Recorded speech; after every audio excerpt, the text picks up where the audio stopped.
Գրեթե 4 տարի շարունակվող ռուս-ուկրաինական պատերազմի ընթացքում Ռուսաստանը, Ուկրաինան եւ Միացյալ Նահանգներն այսօր առաջին անգամ Աբու Դաբիում եռակողմ, ոչ պաշտոնական ուղիղ բանակցություններ են անցկացնում։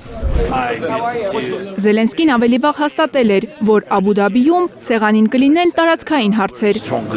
Նա հավանաբար նկատի ունի անորոշ մնացած Դոնբասի հարցը։ Բանակցություններից առաջ Կրեմլի խոսնակ Դմիտրի Պեսկովն էլ հայտարարել էր, որ Աբու Դաբիում Մոսկվան հավատարիմ կմնա այն դիրքորոշմանը,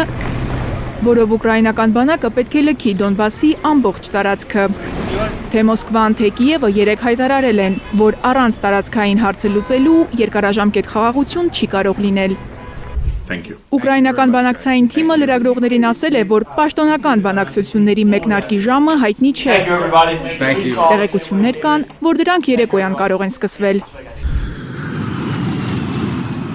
Եռակողմ հանդիպումից առաջ Ռուսաստանի Դաշնության նախագահ Վլադիմիր Պուտինը Մոսկվայում ընդունել է Միացյալ Նահանգների նախագահի հատուկ բանագնացին։ Պուտին-Ուիտքոֆ 7-րդ հանդիպմանը ամերիկյան պատվիրակությունը ներկայացել է համալրված։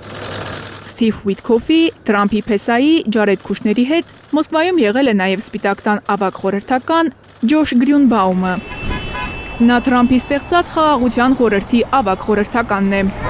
Կրեմլում 3.5 ժամ տևած հանդիպման մասին տեղեկություններ Պուտինի օգնական Յուրի Ուշակովն է հայտնել։ Նա հանդիպումն անվանել է բոլոր առումներով օգտակար, բովանդակալից, կառուցողական եւ չափազանց անկեղծ։